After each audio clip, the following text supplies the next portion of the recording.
All right, this is a video about the Zimmerman trial, which is starting today, the opening arguments part, in just a couple hours here, actually.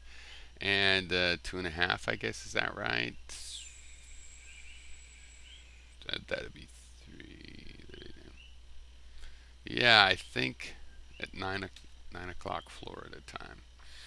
Okay, they had the jury selection and they had the Fry hearing. Now, a Fry hearing is where you see if you can have your scientific experts, if their science is accepted or if it's novel and they're the only ones that believe in it. And oh my God, now the news is reporting this as a setback for the prosecution. And let me tell you, this really worries me about the prosecution. And I am thanking our lucky stars that this so-called expert testimony wasn't allowed in, because it would be much more damaging for it to be demolished in front of a jury. What worries me is that the prosecution wanted it in there. So here's what happened.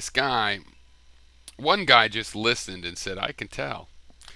But the other guy used software, right? To find out what the screaming, if the screaming could possibly be George Zimmerman, and he said no. But here's the thing: the software he uses requires 16 seconds of audio, and he had 7 seconds.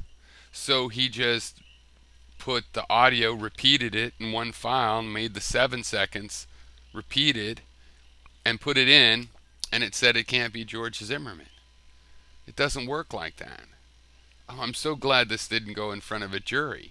You can't do that with statistics. That's like if you want to know, hey, what are the proportion of, the numbers on a die that are going to come up over, what's the odds?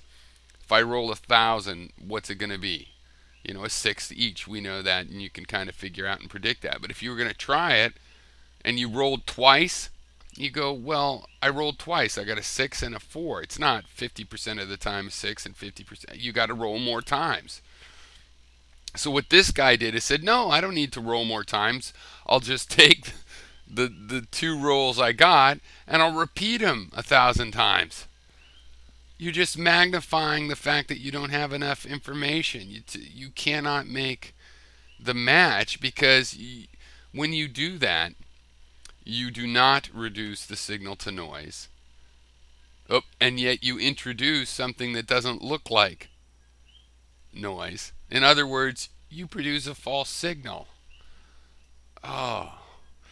And the prosecution was going, well, you don't have to know how things work in order to be good at using them. Well, in this case, when you violate the rules of the software you're using, oh, and this guy had testified in lots of cases, he said, so it's just so sad. But it's good that it didn't get in. So much better to have people say, I think it's this voice, I think it's that voice, or for that matter, it's just like, well, it stops right at the gunshot. Whose voice do you think it is? Or even better, I don't think it really matters whose voice it is, because that's not what makes the homicide justified or not. It's more like if they believe he was inherently the pursuer, George Zimmerman. Did he try to detain Trayvon Martin? Do they believe he pulled his gun? Do they believe he was really had reasonable cause to think that he was in imminent danger of his life? And just in general, was he some sort of an aggressor, and what are the possibilities? And they don't have to decide exactly what it is. It's just a matter of, well, basically, the main thing is supposedly Zimmerman was getting his head beat on the concrete. Well, the dead body isn't by the concrete. Supposedly Zimmerman was taken down by the T. Well, the dead body wasn't by the T. So Zimmerman's hiding something. The jury gets to decide if they think that.